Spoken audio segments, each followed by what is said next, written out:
É muito difícil a gente prever o que vem da Conmebol. Tá? Diferentemente da Justiça Desportiva, que a gente tem um código que ela segue, e obviamente é objeto de consulta de todos aqueles que julgam na esfera desportiva aqui no Brasil, lá no comitê disciplinar da Conmebol, as coisas são um pouquinho mais difíceis de se prever, de se entender. Lá é quase, para a gente fazer uma analogia, PVC, Razan e quem está acompanhando com a gente, é quase como um Detran. Tem alguém que pega e aplica uma multa e depois você vai recorrer para esse alguém para saber se tem direito ou não. É muito difícil, tá? O que vai acontecer a partir de agora? O Fluminense pode sim recorrer de uma pena que a gente não sabe qual é. Tem lá o artigo 14.1 do Código Disciplinar da Conmebol que determina uma punição de um jogo ou por tempo determinado. Esse tempo determinado é esse julgador que vai analisar, um poder discricionário absurdo, né? Ele tem a caneta na mão e de maneira unipessoal, ele mesmo determina uma pena de acordo com aquilo, obviamente, que ele considera justo. Agora, essa pena pode ser muito alta, pode ser muito baixa. E o Fluminense pode sim recorrer, Razan. Ele tem um prazo para recorrer, esse prazo está no regulamento da Conmebol, deixa eu dar só uma conferida aqui, são 7 dias da notificação. Então, o Fluminense notificado hoje, a partir de amanhã começa a computar 7 dias, mas essa notificação já tem que ser com a justificativa da punição que o atleta recebeu. Agora tem um detalhe muito importante que faz com que quase 90% dos casos não sejam objeto de apelação. Não podem ser discutidos numa segunda instância da Conmebol, desse Tribunal Disciplinar da Conmebol, que é o seguinte: só se pode recorrer se a punição for acima de 4 jogos, a partir de 4 jogos, ou uma punição acima de 2 meses. Ou seja, se a punição for de 3 jogos, não cabe recurso para o Fluminense. Se a punição for de 1 mês, de 2 meses, não cabe recurso para o Fluminense. Então, esse é um detalhe importante. E depois, se houver caminho para um recurso, para uma apelação, o Fluminense tem advogados muito qualificados, tem a Roberta, que é diretora jurídica, que sabe demais de futebol e de direito desportivo, vai tomar todas as medidas necessárias e esse caso vai ser analisado, aí sim, por uma comissão, que é o Comitê de Apelação, que 3 membros vão julgar e analisar essa questão, esse recurso do Fluminense. Agora, são raros os casos, raros. Tá? Se a gente comparar com a Justiça Desportiva Brasileira, PVC, Razan e quem está nos acompanhando, são raros os casos em que esse comitê ele muda a decisão de primeira instância do Tribunal Disciplinar da Conmebol. Raros os casos. E diferentemente também do Tribunal Desportivo Brasileiro, que a gente tem a ampla defesa respeitada, a gente ouve as partes, existe um julgamento em que uma parte pode se manifestar de maneira oral. Lá não, é tudo administrativo, um tribunal administrativo. Se manda o documento, a pessoa analisa e depois julga de acordo com os critérios que ela considera os mais razoáveis para o caso. Agora, André, essa informação que você trouxe é importante. O PVC já vai completar, mas só um detalhe que eu acho importante dessa tua explanação. Até 3 jogos, então, de punição, não tem direito a recorrer. Isso significa, olhando para o chaveamento da Libertadores, a gente está vendo que o Fluminense e o Argentino Júnior estão aqui no lado direito e Flamengo e Olímpia estão colados. Significa dizer que se houver uma punição de até 3 jogos, ele perderia o próximo, né, da volta, e os 2 eventuais, se o Fluminense e o Flamengo eventualmente chegarem numa próxima fase de quartas de finais. Ou seja, corre risco, você vê risco de o Marcelo não pegar o Fla-Flu se, evidentemente, o Fluminense e o Flamengo chegarem lá? Não, o risco é evidente. O que acontece? Tá?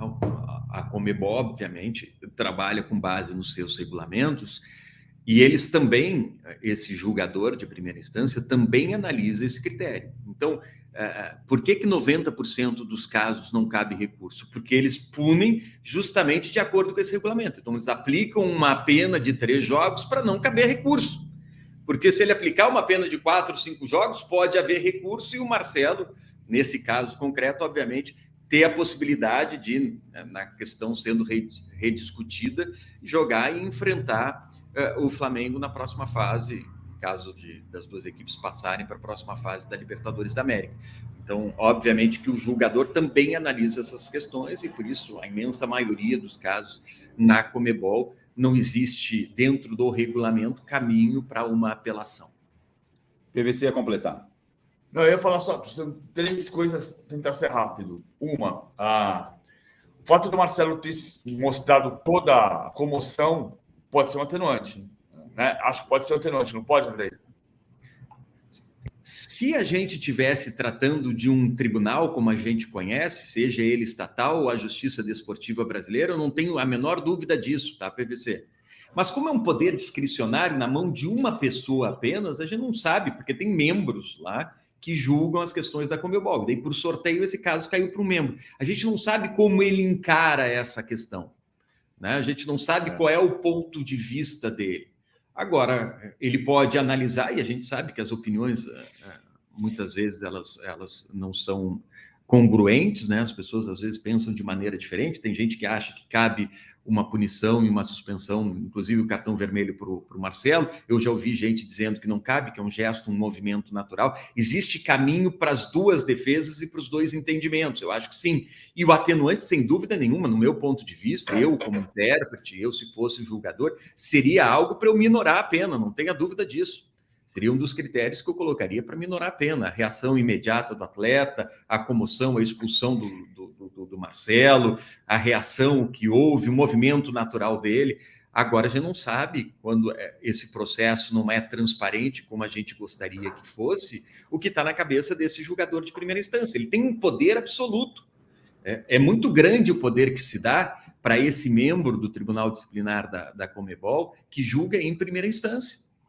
Porque ele, olhando o regulamento e como ele é trabalhado e como ele é construído, ele pode tomar decisões que não cabem recurso. Se a gente for olhar a nossa Constituição, isso é um grande absurdo, né? Porque não é respeitada a ampla defesa. Não é respeitado Eu ia tocar exatamente nesse ponto na sequência. Vou tocar. Primeiro, a questão do Marcelo. Eu acho que o lance era de expulsão. Eu estava na transmissão, depois teve gente que falou assim: mas você culpou o Marcelo. Não culpei o Marcelo.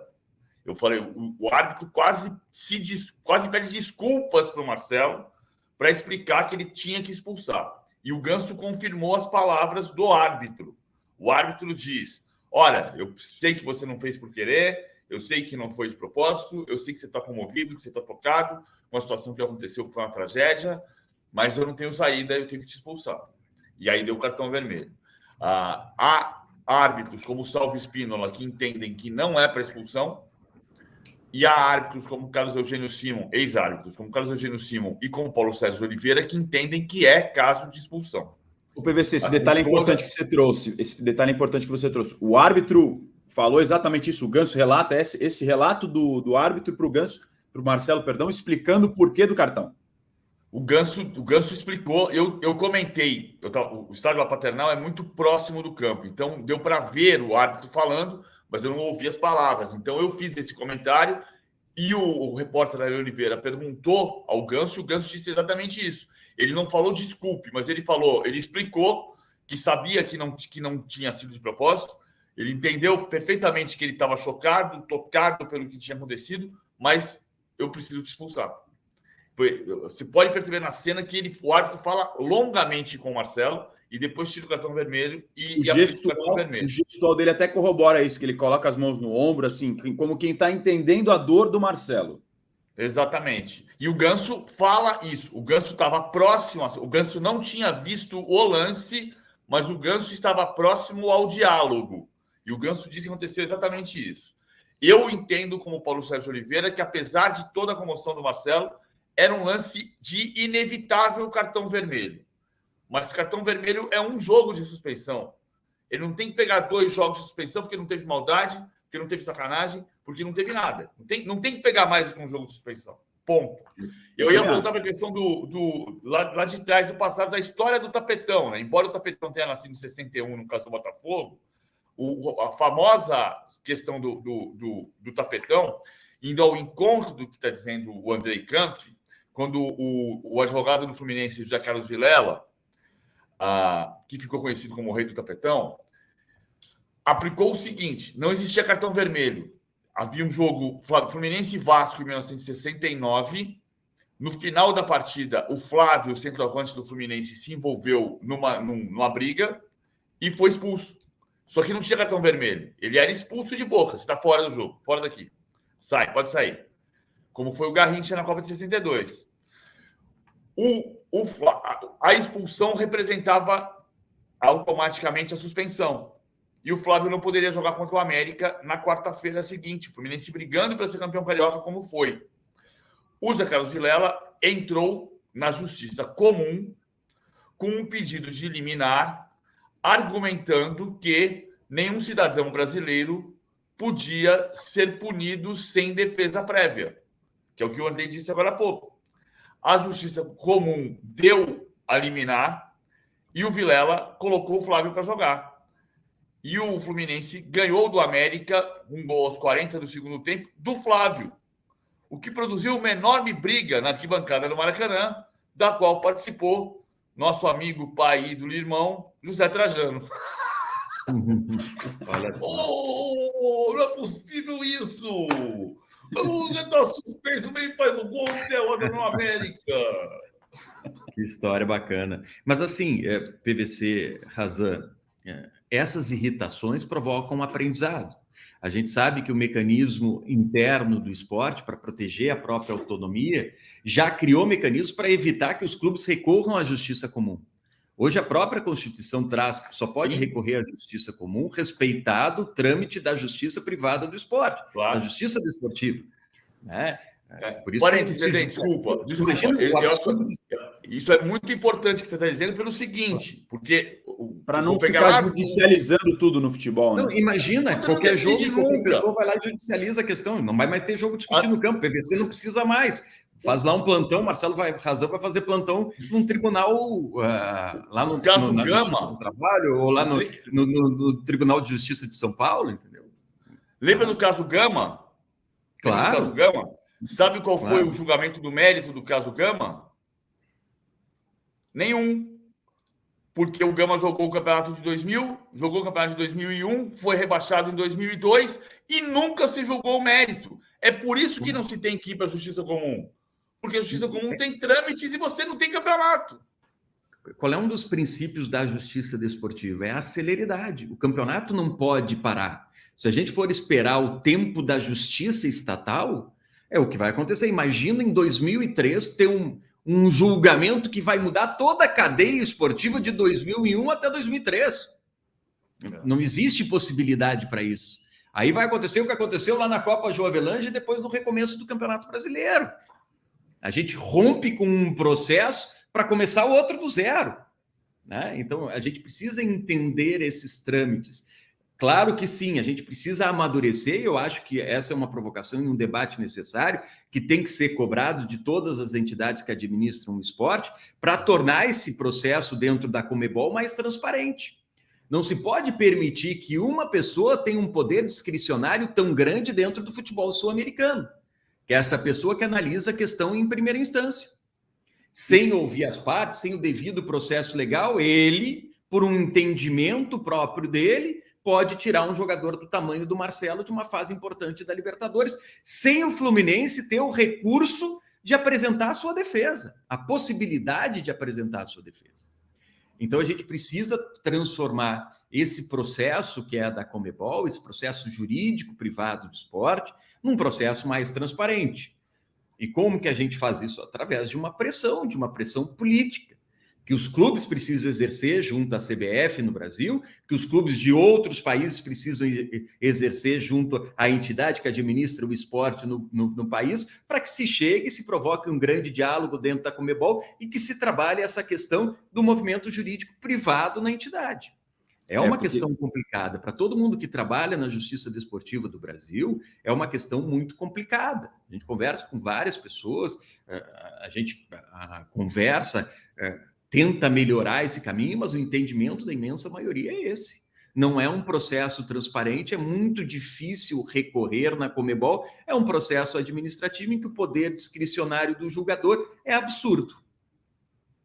É um poder muito grande nas mãos de uma só pessoa e, de acordo com o humor e aquele julgamento, pode mudar uma decisão que envolve milhões numa competição que vale demais, esportivamente e financeiramente, poder muito grande para uma só pessoa. Para a gente amarrar, e já agradecendo o André Campos pela excelente participação didática nas explicações, para pegar os votos de vocês. Para você, Andrei, era caso de só suspensão automática ou realmente caberia mais do que um jogo? Depois eu quero ouvir o PVC também.